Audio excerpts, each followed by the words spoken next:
महादेव, अरे महादेव, उठो, समाधि माथी जागो।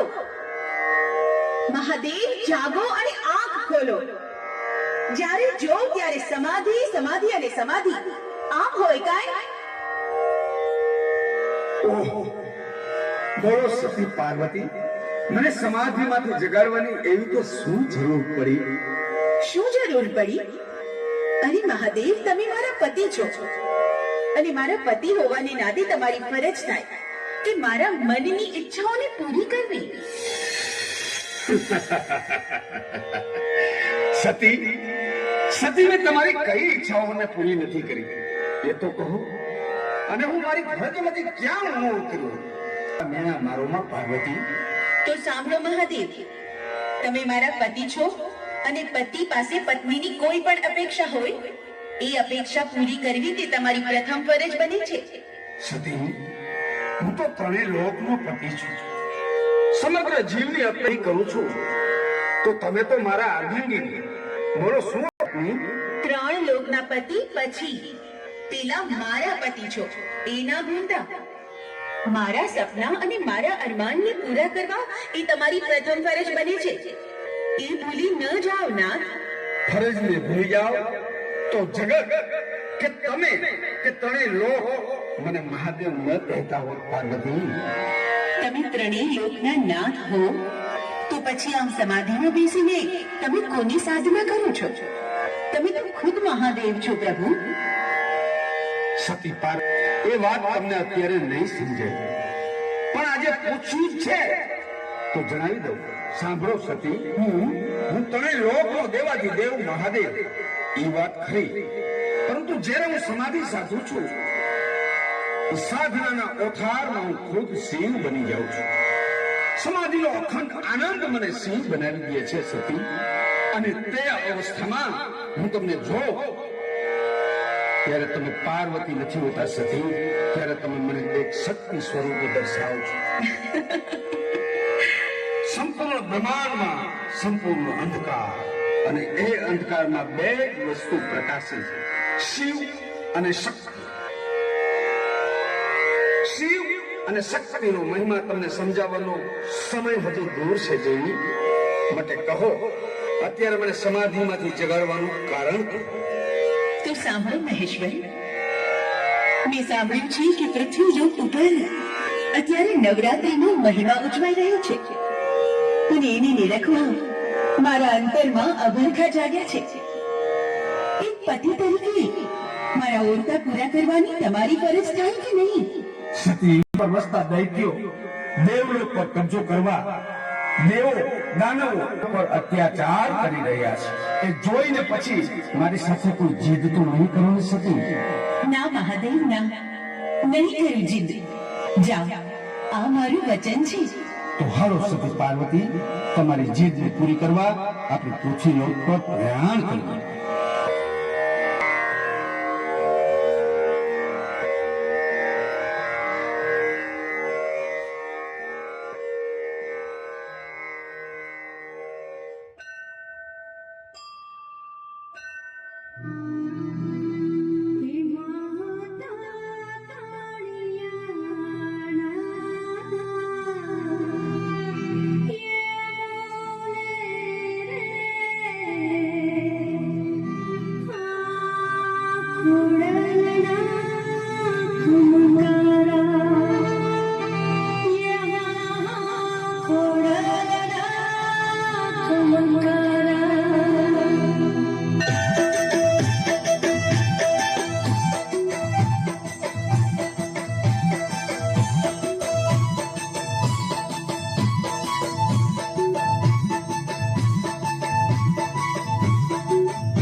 પૃથ્વીલોક પર દેવોના ગુણગાન ગાય અને તમે આ અસુર રાજનું હણાહટ અપમાન કર્યું છે.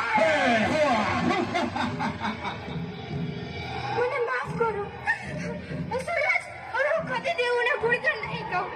તમે મારા ભગવાન, મને છોડી દ્યો. હું તમારા પગે પડું છું, મને છોડી દ્યો. છોડી દો. હાથમાં લાવેલા શિકારને છોડી દેવો એવા નબળા દિલનો નપાવત હું નથી હો. અસુરરાજ, એક વાર માફ કરો. હું તમારા પગે પડું છું. હું કદી કોઈ દેવોના ગુણગાન નહીં ગાઉં. મારી એક ભૂલને માફ કરો. દેવોના ગુણગાન ગાયા હે? અરે દેવોને તો વીર ખતમ કરવા છે.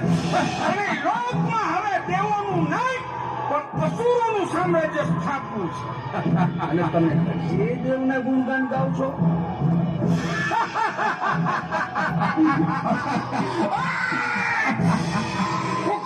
તારા દેવને એટલે મને નહીં ખબર પડે કે તને બચાવવા જો દેવ આવે છે. અસુરરાજ, હું તો અસહાય અબળા. મને મારીને તમારો શું ફાયદો થશે? હું તમારા પગે પડું છું. છોડી દો મને.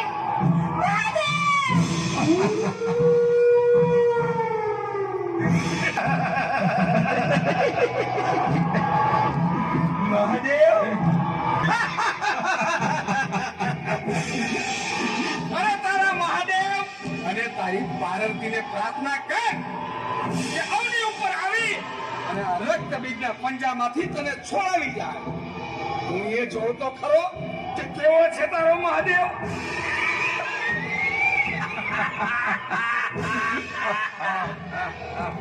હવે તારા પેટના પોલાણમાંથી તારા આંતરડા કાઢી એને આરોગીને અંતરથી હાસ્ય કરીશ.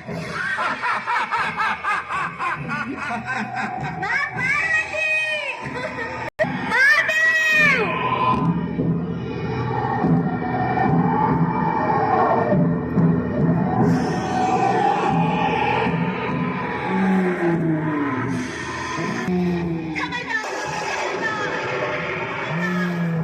એ નરાધમ દૈત્ય, છોડી દે કહું છું.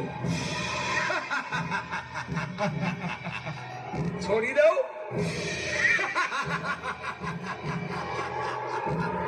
તમારા દેવોના ગુણગાન ગાતા આ મારા શિકારને છોડી દઉં?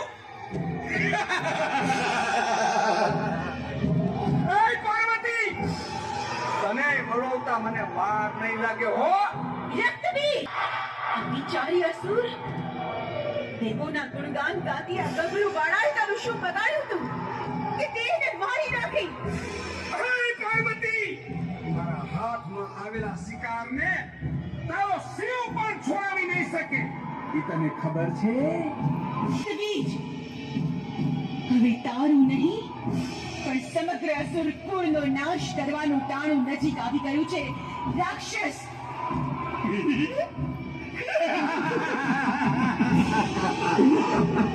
અને મેં તારા શિવની સાધનાથી અમર પદ પ્રાપ્ત કરી લીધું છે.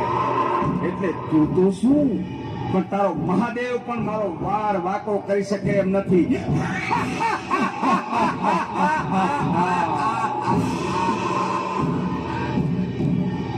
હું અમર પદને પામેલો અસુર રાજ રક્તબીજ, હવે તું એ ઓરી આવ પાર્વતી.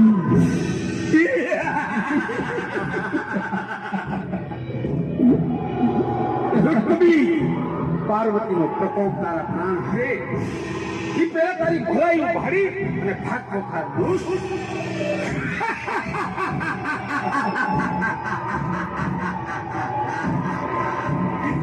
તારી સાધના અને ઘોર તપથી મેં તારી પાસેથી વચનમાં અમર ફળ પ્રાપ્ત કરી લીધું છે એ તું ભૂલી ગયો કે હું અમર પદને મરેલો અસુર રાજ રજની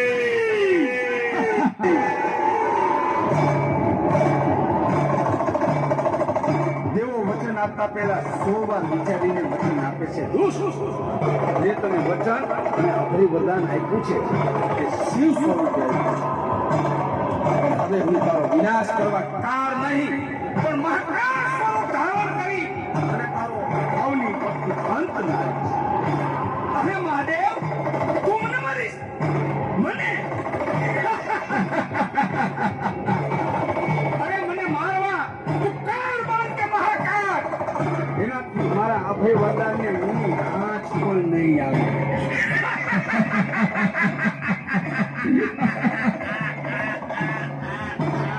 અને આ તારી પાર્વતી તારી આ ઉમિયા એને તો આ સુરજ એની અર્ધાંગીની બનાવશે. રક્તવી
જગ જગ